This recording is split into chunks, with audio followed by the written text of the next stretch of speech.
Bonjour à toutes et à tous, on commence cette revue de presse en France. Hier après-midi, c'était le premier match du PSG sous l'ère Galtier. Les Parisiens se sont facilement imposés contre Quevilly-Rouen en amical 2-0. Des buts de Ramos et Gassama. À cette occasion, le coach s'est longuement confié dans un entretien accordé à l'équipe. Il raconte les coulisses de sa nomination, son intégration dans le groupe parisien et il affiche aussi ses ambitions européennes. Galtier l'assume, il est à Paris pour tout gagner et il compte bien s'appuyer sur le trio Neymar, Mbappé, Messi pour arriver à ses fins. Et bientôt, il pourra compter sur de nouveaux jeunes renforts, à commencer par Hugo et Kitike, car comme nous vous le révélions hier en exclusivité, le PSG est tout proche de boucler un accord avec Reims pour le buteur champenois. De plus, le président du Stade de Reims a confirmé le départ de son jeune joueur dans une interview accordée à l'Union. Et comme le rappelle le quotidien marnais, ce sera assurément le plus gros transfert de l'histoire du club rouge et blanc. On parle de 45 millions d'euros, bonus compris. D'après le Parisien, il pourrait débarquer dès cette semaine dans le groupe du PSG. L'équipe de Luis Campos bouclera ensuite le transfert de Renato Sanchez. Le Portugais devrait être officialisé la semaine prochaine, sauf retournement de situation. Les deux recrues devraient donc être présentes pour la tournée au Japon. Paulo Dybala fait couler beaucoup d'encre en Italie, l'Argentin est toujours sans club depuis son départ de la Juve. Ça fait plusieurs semaines qu'il est en pourparlers avec l'Inter et qu'un accord aurait déjà été trouvé. Alors comme on peut le lire dans la Gazzetta dello Sport ce matin, la Joya demande au club nerazzurro de se dépêcher. Il fait pression et menacerait même la direction interiste de signer dans un autre club italien. L'ex-joueur de la Juve aurait déjà des offres du Napoli et de la Roma. Dybala serait aussi déçu que l'Inter ne soit pas pressé de le signer, alors que pour Lukaku ça a été plus rapide. Enfin, comme l'explique le Corriere dello Sport, le problème comme souvent ce sont les finances. Pour l'instant, les nerazzurri doivent vendre avant de pouvoir s'aligner correctement sur les demandes de l'Argentin. L'affaire pourrait rapidement évoluer. Direction l'Angleterre maintenant, Christian Eriksen fait les gros titres ce matin. Depuis hier, le Danois est officiellement un joueur des Red Devils. Sur ses réseaux sociaux, Manchester United s'est félicité de cette recrue qui a décidé de rester jusqu'en 2025 à Old Trafford.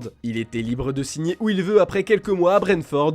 On le retrouve aussi sur la première page du Daily Mirror et du Daily Star. Christian Eriksen a commenté cette nouvelle. Pour lui, United c'est l'endroit idéal pour continuer sa carrière. Près d'un an après avoir frôlé la mort, le Danois retrouve un top club européen. Son histoire émeut la presse anglaise mais aussi italienne. Le Corriere dello Sport lui rend hommage sur sa une. Les derniers propos de Thomas Tuchel ont fait énormément réagir les tabloïds anglais ce samedi. Le coach allemand a révélé en conférence de presse que Raheem Sterling a toujours été un joueur qui était en haut de sa liste des priorités à Chelsea et qu'il est donc très satisfait de son recrutement. Surtout, Tuchel s'est confié sur la tâche difficile d'entraîner une équipe en pleine transition. Pour lui, la saison précédente était très compliquée, ils n'ont rien remporté sur la scène nationale. La prochaine, ils n'ont aucune excuse, comme le titre le Daily Express en reprenant ses propos. Puis comme on peut le lire dans le Daily Telegraph, Tuchel a hâte de travailler à nouveau avec un directeur sportif. Il n'apprécie pas vraiment de jouer un rôle aussi important dans les transferts. En parlant du mercato des Blues, Chelsea a frappé un grand coup en s'offrant Kalidou Koulibaly. Le Sénégalais s'est engagé pour 4 ans avec le club londonien contre un chèque de 40 millions d'euros. Et ce n'est pas tout, pour encore plus renforcer son secteur défensif, Chelsea a de nouveau pour objectif de recruter Jules Koundé selon The Guardian. En fait, Manchester City a refusé les avances des Blues pour Nathan Ake, du coup il se rabat sur le français de Séville qui a un bon de sortie. Et on termine avec la bombe de la matinée, ça y est, d'après les journaux catalans, Robert Lewandowski est enfin un joueur du FC Barcelone. Après de longues semaines de négociations, le Bayern Munich cède